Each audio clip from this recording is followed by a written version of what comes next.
Guys, nandito tayo ngayon sa may Barangay New Valencia, Purok 5, dito sa may Sitio Luman.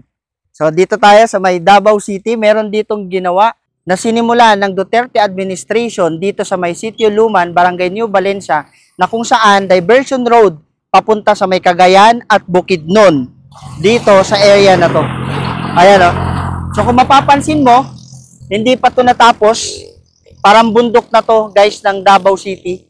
Ito yung ginagawa nila ditong diversion road papunta doon sa mga iba't ibang lugar. At dito dumadaan ng mga private vehicle, mga motor, mga tricycle, katulad na lang nito. Kung makikita mo, ayan, may mga padaan dito, papunta dito, at papunta naman dito.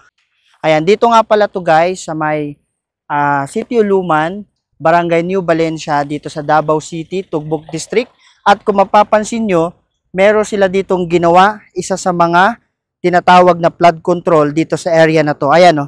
So ito nga pala yung kanilang flood control dito na napakaganda at napakatibay ng pagkagawa. Kung mapapansin mo, itong flood control na to, mahaba to dito sa area na to. Dahil nga ito yung kalsada, diba? Ito yung kalsada na sinasabi natin diversion road. Yung flood control nila dito, quality ang kanilang mga proyekto dito. At the same time, kung mapapansin mo, ilog na yan na maliit. Connected pala yan guys sa may Davao River. Okay? So connected yan sa Davao River kasi pag malakas ang ulan, bubuhos ang malakas na ulan, possible na magkaroon ng baha dito sa area na to, tataas yung tubig. At buti na lang, meron silang ginawang flood control. At magkabilaan pala yan guys. Itong side na to at papunta dito sa kabilang side. Ayan.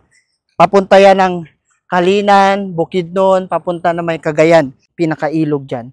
Kung makakita mo, pagtaas ng tubig yan, hindi aabot dito sa kalsada na to dahil nga meron silang ginawang flood control sa area na yan na napakahaba. Imagine mo. At kung mapapansin mo, itong mga ginawa nila na mga tunnel para dumaan ang tubig para hindi magbaha sa lugar na to, kita nyo naman yung quality ng pagkagawa, ayan o. So may mga bakal-bakal pa na nakikita. At marami yan guys ha. Bukod dito, doon, marami yan. At dito naman yung kabila. Magkahilera yan. So bukod sa flood control na ginawa nila, meron pa sila mga ginawang tunnel.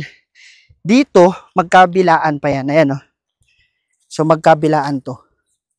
Na kung saan, dito mo mapapatunayan kung gaano ka-quality ang kanilang trabaho. Ayan o. May bakal pa dito, pwede mong apakan na yan. So makikita nyo guys. So ito yung mga tunnel na ginawa nila para makaiwas sa mga baha at dito dadaan. At the same time, ito yung pinakailog dyan. Kung makikita mo, pagtaas ng tubig yan, hindi aabot dito sa kalsada na to dahil nga meron silang ginawang flood control sa area na yan na napakahaba. Imagine mo, ganyan kaganda ang flood control dito sa Davao. So, iwas landslide na rin ito guys. Iwas landslide dahil nga bundok itong part na to. Kung makikita mo naman, bundok na part na to ng Davao City. Kaya, maganda ang quality talaga na meron dito mga flood control, iwas landslide, iwas baha. Ayun pa nga yung ibang mga ginagawa dito. Hindi pa natapos itong diversion road na to.